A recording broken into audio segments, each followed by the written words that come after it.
Trigonometric functions with vertical compression or stretching, which is given by the amplitude. That is, in this case, our factor A. All right.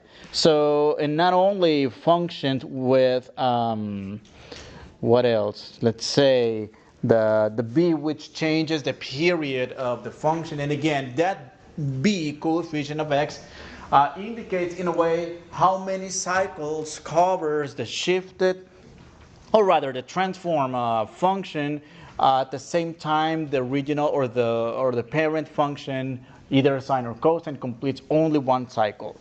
I don't think we did the D and the C yet. No, we haven't done those.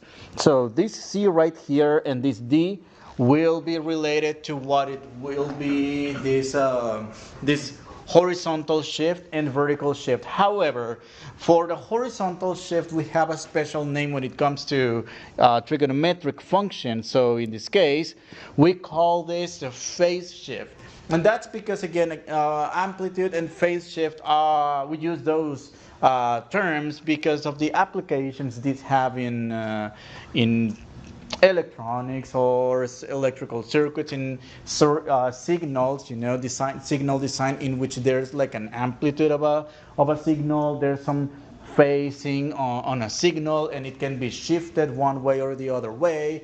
And we will also look at the vertical shift. Well, there's no fancy name for the vertical shift, so it's just vertical shift. All right. And it's going to be the same for sine and cosine. Okay, so let's see. On the one hand, let's recall that in general, y equals f of x minus h. What is that going to do? That h is going to tell us how many units is the function going to be shifted either to the left or to the right. So if h is a positive number, well, that's actually going to go to the right. If h is a negative number, it's to the left. And well, when it comes to having a C and a D on a trigonometric function, there they are going to have both, or may have both, a change in the period and also a horizontal shift. That's what we call a phase shift in this case. All right, and well.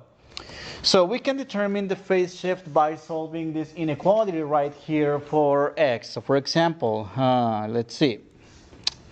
If we add c to the three sides of the inequality, to cancel the c, that's bx, greater than or equal to c, less than or equal to 2 pi plus c, all right? And divide both the three sides by b, and that's x going in this case between c over b and 2 pi plus c over b. And well, from here we can see that the phase shift formula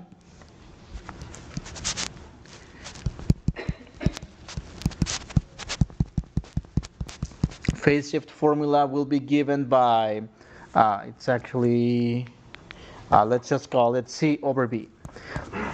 In just the same way we had a formula to find the period of sine and cosine. Well, so there is also a formula for the phase shift. In this case, essentially you can set. Another way to get this is by simply setting the bx minus c quantity equal to 0 and solve that equation for x. That's going to tell us how many units is the graph of the sine function or the cosine function, depending on what we have, translated either to the left or to the right. Well, so we'll see about it in an example. How about that? All right. Well, so let's have a look at one example. So we're given the function f of x equals to 2 cosine of 4x minus 3 pi plus 5. They're asking us to pretty much do the whole thing. Number one, identify the amplitude, identify the period, the phase shift, and the vertical shift. All right, so let's see. Amplitude. For the amplitude, simply go with the absolute value of A, where in this case, it's the absolute value of 2. Or how about, check this out, how about we label this as our A, B, C, and D. Just to make our lives easier when identifying what numbers do we use when getting this shiftings or amplitude and all that, all right? Okay, so the absolute value of 2 equals to simply 2, all right? That's all it is. And then, well, what about the period? So for the period, which is 2 pi over the quantity b, in this case our b is 4, that's 2 pi over 4, which reduces to pi over 2, all right? That means that the graph, this graph will complete one cycle after pi over 2 units, all right? I think you can have an idea already how it's going to look like based on what we did last time. So for example, this number 4 means that the graph will complete 4 cycles in the same amount of time the parent graph of cosine completes barely one cycle. So it's a horizontal compression, right? So it's going to add more ups and downs between 0 and 2 pi. All right? Let's do the new thing. The new thing will be the phase shift. The new characteristic, rather, or the new property, phase shift. And this is equal to the quantity, what was that? C over B.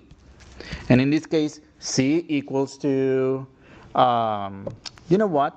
I'm going to take a different approach. Hold on. Okay. For phase shift, I'm just going to set the quantity for x minus 3 pi, set it equal to 0, and solve that baby equation for x. That's going to tell us how many units will this graph be shifted, and determine also whether the shifting is going to go to the left or to the right. So let's add 3 pi to both sides and divide both sides by 4 to get 3 pi over 4. What is that going to tell us? This is going to tell us that we are going to have a graph that is shifted, that has a period on pi over 2, and it's shifted. In this case, it would be a good idea to label, or rather to indicate the direction of the shifting, shift right.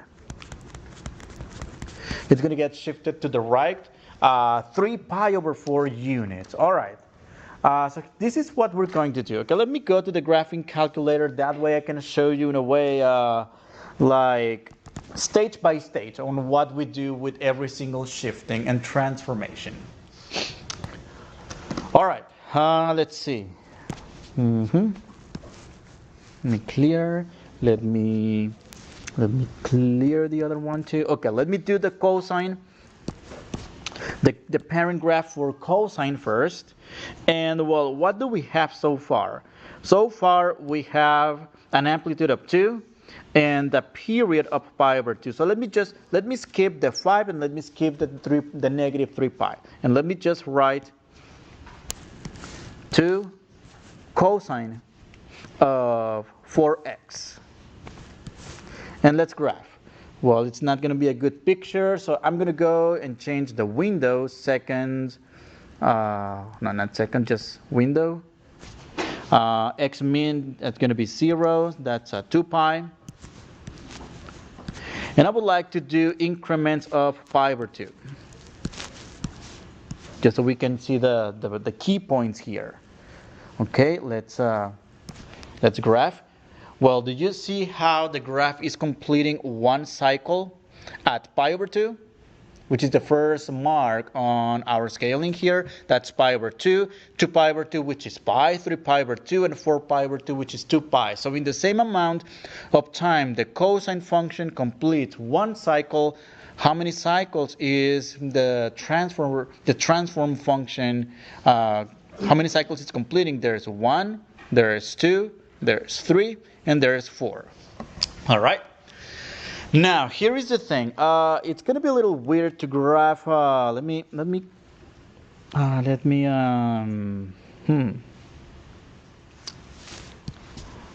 Let me deactivate the cosine only, and let me add the minus 3 pi.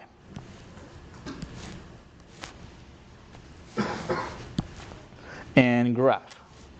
Do you see how the graph is no longer having its first maximum point at the point 0, 2 in this case? It's now shifted to the right by how many units? That's 3 pi over 4 units to the right. All right. If we were to focus on only one cycle of this, we would be doing this 3 pi over 4 right here. That's pi over 8, 3 pi over 4, and I believe it's, never mind. That's pi over 2, yes. That's pi over, so it's no longer, so it's shifted this time at the point, actually, well, you know what? Let me do 2 cosine of 4x. Simply 4x, so you can see the difference. And well, this one is going to be green. All right? Do you see how the red graph is shifted to the right with respect to the graph in green? Well, the shifting is by 3 pi over 4 units. I know it's a little bit hard to see because of the number of waves that we have in here. All right? Let me do simply y equals window. I'm going to go only to pi over 2. Second pi over 2. Okay, so that's going to show only one cycle for the original, for the green one, but the shifted one, it's now shifted 3 pi over 4 unit, which is right here. That's where the 3 pi over 4 is. All right, now in this case, let's go back. In this case, we need to find the vertical shifting, but well, the vertical shifting, all it's going to do is change the range of the function. So let me write it down. Let's write that down. The vertical shift will affect the range of f of x, all right? Well, in this case, we know the range of the cosine function goes between -1 and 1, all right? However, the fact that we have an amplitude of 2, the range will be -2 to 2. However, this plus 5, how about plus 5 and plus 5, and come up with a new range? That's going to be 5 minus 2, that's a 3, comma 2 plus 5, that's a 7. All right. So that'll be the new range. So we're going to have the whole graph and shift it up 5 units. That's going to have an effect on the range going from -2 to 2 all the way to 3 to 7. How about we see that on the graphing calculator? All right. And let's see. Yep. So I would like to keep instead only, let me keep, so I'm going to add the minus 3 pi, close parentheses, and I'm finally adding the 5. So you can see how the graph in green, which this time will be, the graph in red, which will be the one in green, is going to get shifted up. Well, I'm not able to see the whole graph because of the range, so it goes from 3 to 7. So let me change the window for the graphing calculator. I'm going to go for the y window between y min, how about -3, all the way to, oh no, that's supposed to be second pi over, second pi over 2. And that's going to go between -3, and I'm going to go all the way to 8 so I can see the whole graph in green. And it just shifts it up. All right? What's the smallest y value for the green function? Isn't it 1, 2, 3? And the highest value 1, 2, 3, 4. Okay, 3, 4, 5, 6, 7. It changes the range that initially had between negative 2 to 2 to that of what was that? 3 to 7. And we can see that graphically. And I'd rather keep everything is recorded though, so you can always go back and see how did we do all these shiftings, because if I try to draw them by hand, it's just going to be madness. I tried one last time and check what we got. It was not a really neat graph. Ultimately, what we need to understand about these shiftings and transformations, which is the same transformations you have been working forever in math, they work the same in trigonometric functions, but in some cases we have special terminology. We have special terminology such as the phase shift and the amplitude, which is for the former one, it's a horizontal shift, and for the latter one, it's a vertical compression or stretching. That's all it is. All right. Let's do one more example so we can see how is the shifting here. Number one, amplitude. So amplitude, which is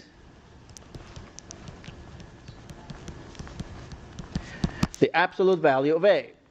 And in this case, again, let's label A, B, C, and D. A, B, C, and D. All right.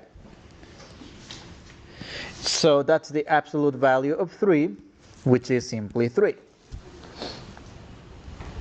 And then this will be, okay, let's get the period. And be careful with the period.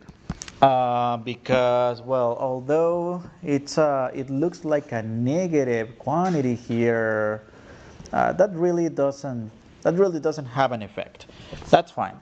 Whether you have a positive or a negative, the period can be completed in the positive direction or in the negative direction in the same way. So it really doesn't matter about the period. All right.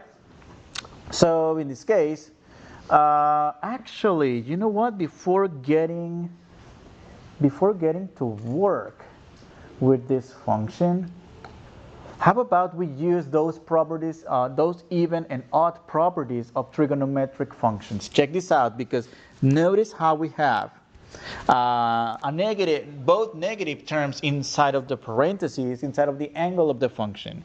That is, we have a 3 sign. I'm going to factor out the negative sign. Pi over 4 x plus pi over 2. And well, you might recall that when we take the sign of a negative angle, the negative goes outside. Negative 3 sign of pi over 4 x plus pi over 2. All right? And then, we have a minus 4 here and then minus 4. Okay? So, let's see. That way, I think it's going to be a lot easier to work with this function instead of having these negatives inside. All right, so the period will be 2 pi over the quantity b, but the quantity b is in this case this pi over 4. Now, be careful when finding the period here, because we are dividing by a fraction. Recall that dividing by a fraction, it's the same as multiplying by the reciprocal. That is 2 pi over 1. How about a 2 pi over 1 and multiply this quantity by the reciprocal of pi over 4, which is 4 over pi. We'll see here how the pi's cancel, and 2 times 4 equals to 8. This means that the graph will complete one cycle after 8 units. Where's the pi anyway? Well, the pi just disappeared. So this is what I'm going to do. I'm going to go back to the graphing calculator. And, okay, let me go to the graphing calculator. Let me clear all this. And clear all this. And well, what do we have? We have a sine function this time. That's a sine. Sine x. We know how it looks like. Starts at the origin. The graph is an odd, well, the graph is symmetric about the origin because it's an odd function, etc. Well, let me also fix the window. I'm going to go with, what's that? It's between 0 and second, oh no, not second, just 2 second pi. With increment, okay, I have the pi over 2, that's fine. And let me graph it. Okay, that's one cycle for the sine function, right? Okay, so let's see. And I'm going to change the y range so we can see the graph between negative 4 and 4 because we will shift quite a bit. So, all right. Now, here is the thing. We have a coefficient of 3 in the front. That means the 3 will stretch the graph vertically by a factor of 3. In other words, the original range, which was -1 to 1, will become -3 to 3. All right? So let's change that. So let's second insert 3. All right? It already got stretched. Now, the fact that here we have a negative sign in front of it, that's going to flip the graph upside down. In other words, it's going to reflect it about the x-axis. That is, let me insert second, insert negative, and it's going to do that, right? All right, I'm going to do one shifting at a time. The next shifting, I would like to take care of the pi over 4x. I'm going to skip the pi over 2 and the -4 outside. I'm going to do one at a time. So that's going to go y equals to second pi over 2 over 4 x, close parentheses, and graph. Well, in this case, I'm not able to see the whole graph, right? Because in this case, the x window that I had for the graph was from 0 to 2 pi. But well, what's 2 pi? If we were to simplify 2 pi, well, that's 3.14 times 2. Is that 6.28? Well, and recall that the period we got over here is a period of x, not a period of 6.28. That's why we're not able to see the whole one period of the graph. So in this case, I'm going to go with the window x min, x max to be 8. And there it is. Oh, actually, let me scale this to how about by ones. And there it is. One graph, one cycle of the shifted graph. It's one cycle between 0 and 8. All right.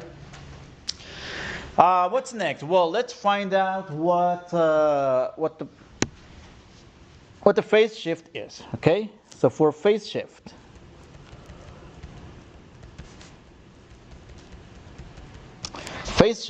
will be, okay, the quantity inside of parentheses, that is pi over 4 x plus pi over 2 equals to 0, set it equal to 0, and solve for x. That value of x will indicate how many units we will translate that graph, that sinusoidal graph, either to the left or to the right. And how are we going to know? Well, based on the sign that we get.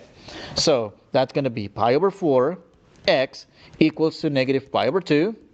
X equals negative, careful here, negative pi over 4 divided by pi over 2. Well, dividing by a fraction, again, it's the same as multiplying by the reciprocal. I'm going to go like negative pi over 4 times 2 over pi. And in this case, cancel the pi's, negative 2 over 4, which reduces to negative 1/2. All right? That means, well, in this case, whoops. No, this should be equal sign, not negative.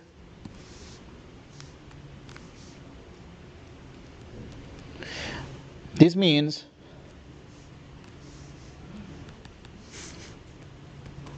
shift to the left .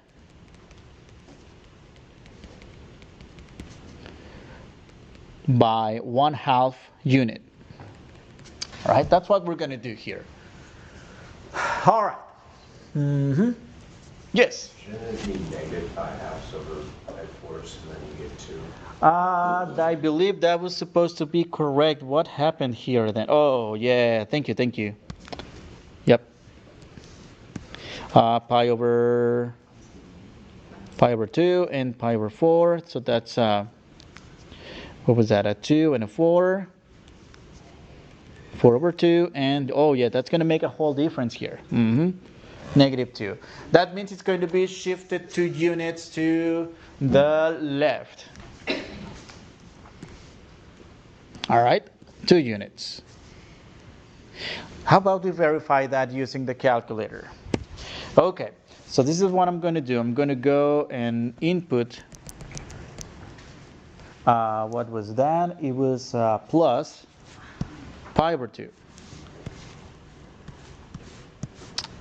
All right, let me click on graph.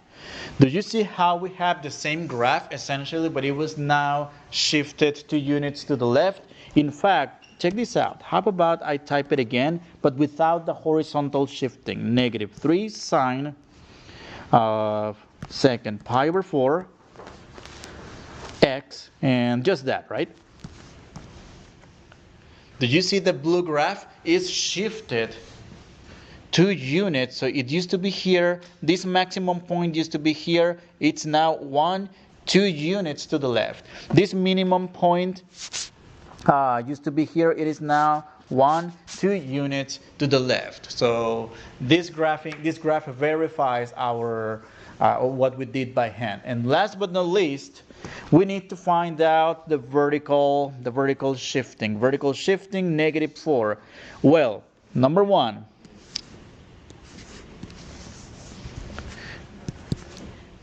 Again, vertical shift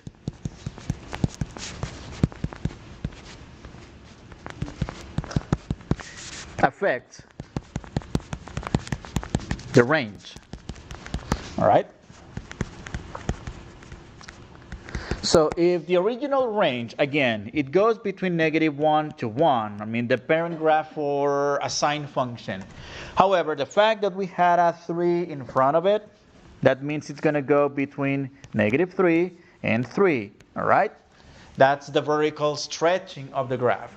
And last but not least, this -4 right here, subtract 4 from both sides, that's going to take the range and shift it down 4 units. That's going to become -7 to 3 minus 4. Is that a -1? So that should be the new range of the original function. How about we verify that? All right. So let me just add a -7. No, minus 4. Well, we're not even going to be able to see the whole graph. Well, I need to fix the window here in a way that I can see the graph. So if the range of the translated function goes between -7 and -3, well, let me extend this to -8, the y min at least. So we're able, so now we will be able to see the graph shifted down 5 units and all its remaining, transformations such as the amplitude, the period, etc. All right. Let's see. So again, I would draw a picture, but I think it's better to just show you these transformations one at a time using the graphing calculator. Me trying to do it by hand, it's not going to go pretty. All right. So let's see. What's next? I believe the next topic, it's an application to model sinusoidal behavior. And well, amongst many other applications, such as description of signals or sound waves or electrical waves, etc., electromagnetic signals as well, we can model this we can use this to model the level of a tide. All right, so here what do we have? We have a situation in which the water level relative to the top of a boat varies with the tides. On a particular day, low tide occurs at midnight and the water level is 7 feet below the dock. The first high tide of the day occurs approximately at 6 a.m. and the water level is 3 feet below the dock. The next tide occurs at noon and the water level again is now 7 feet below the dock. So we can assume that this pattern continues, of course. Of course, this max and min, it usually varies depending on how close the moon is from the earth. I don't know if you have heard or you have read about it. Well, the tides are affected by how close the moon is from earth, depending on the day of the month or etc. Right? Or depending on whether we have a new moon, full moon, etc. So we're going to model this using a cosine function. Well, I gave you a picture here so you can get an idea of what's going on. Well, so in this case, they're telling us how do we model this? Well, let's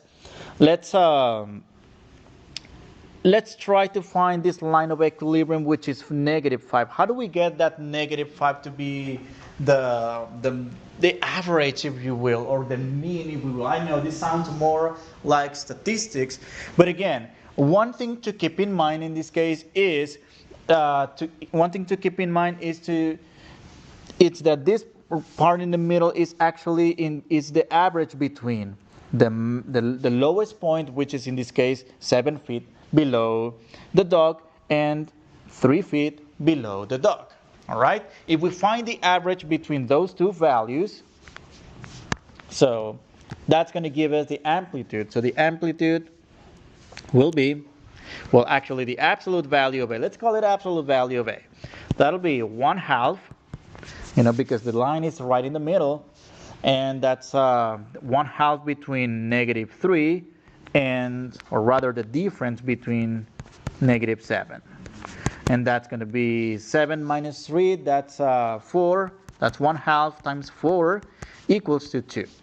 And that's how we get this amplitude of 2 units. All right? From the line of equilibrium to the highest point, and the line of equilibrium to the lowest point, we have 2 units. So from here we can already start, modeling the cosine function. So let's see. Y equals to cosine. How about a 2? 2 cosine. All right. For now, it's a 2 cosine. Now check the shape of this cosine function. See how in this case increases and then decreases? And if we compare this graph with the parent graph, as opposed to this application, the parent graph actually decreases first and then increases again. That means we have some kind of reflection for the graph, So that means we can actually put a negative in front of it because it's essentially the same cosine function, but it's actually flipped upside down. That's what a negative in the front does for us. All right? Okay. There's more that we need to model. So we already got, okay, let's highlight what we have. We have the A. Let's find out what the B is in this case. Well, B, that comes from the period. And well, so it seems like they are monitoring the motion of the waves, the motion of it, or the height of the tides in a 12-hour interval. That is, if we look at this graph of a cosine function, it completes one cycle within 12 hours. That means the period is 12 hours, all right? So let me do the calculations here. Let me do more calculations. So period equals to 12 hours. Of course, we're not going to include the unit hours in our calculations. All we do is use the number to get the coefficients of the function. All right. Let's recall that the period formula, it's 2 pi over b. In this case, we don't know what b is, but we know what the period is. And so we're doing the reverse this time. That is 12 equals to 2 pi over b. Well, notice in this case our unknown it's in a denominator. That means we have a rational equation, a baby rational equation. If you ask me, actually, we can just do cross multiplication to solve this baby equation. So, that is 12e equals to 2 pi, and b equals to 2 pi over 12, which reduces to pi over 6, right? It's pi over 6. Okay, that means we can already put a pi over 6. Well, notice in this case I'm going to use the variable t. I could have used the variable x, but because in this case the tides are being monitored in terms of time, let's just change that variable t, that variable x for a variable t. All right? Well, looking at the graph, I mean by judging by the graph, there doesn't seem to be a horizontal shifting unless you decided to change or to redefine this cosine function into a sine function. That means all we need to do is shift this by 90 degrees or pi. But well, let's not complicate our lives and just go with the cosine function, which I believe it's a lot easier. I mean, you can do it the other way if you want as an additional exercise, that's fine. Just make sure to use those co-function identities or complementary angle identities. All right, so do we have a vertical shift judging by the graph? What's that vertical shift in this case? -5. We're done. All right. That being said, this is the end of this section, and let's move on to the next one. So let's see. Oh, hold on.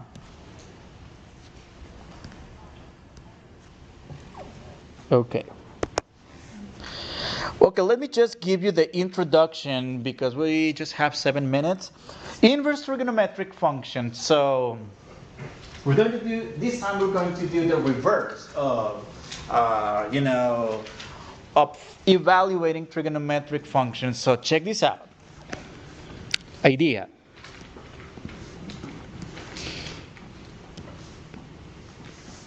Let's see. Sine pi over 2 equals to 1. All right, and you can get this from the unit circle or from by looking at the graphs that we already know how they look like. All right, so this is what we do.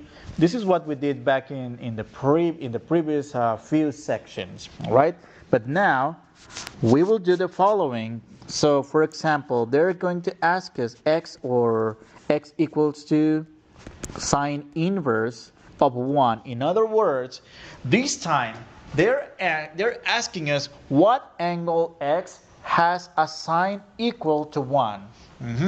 Well, now we're going to use either the same unit circle or the basic triangles or the graphs of sine and cosine, either way, well, however you feel more comfortable with, in order to answer these kind of questions. Well, so in this case, how about, okay. Here we answer the question and x turns out being pi over 2. All right? Well, so the fact that we are going to come up with some inverse trigonometric functions, there are issues about it with the trigonometric functions. So what are those issues? Well, and number one, one thing to keep in mind, the number one thing to keep in mind when trying to define an inverse function is this, to recall that in order to find the inverse of a function, that function has to be 1 to 1. If the function is not to 1, then we cannot invert the function. The function doesn't have an inverse, which is unfortunately the case for trigonometric functions. But hold on, why do we have a few sections on inverse trigonometric functions? Because we're going to do some tricks here in order to make these trigonometric functions invertible. Check this out. Number one, how about y equals sine x? We know the graph of sine looks like this.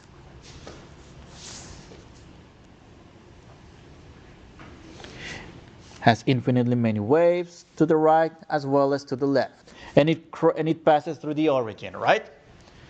Okay, I mean, that graph we already know about it. However, the question is, looking at the graph, is that graph that of a one-to-one function, yes or no? Why not?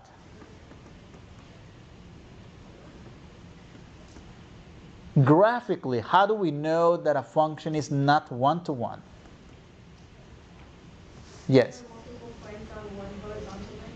Multiple points on one horizontal. Oh, do you mean the horizontal line test? Okay, so if we do, so the geometric test to determine whether a graph represents a one-to-one function is actually the horizontal line test. And that's not.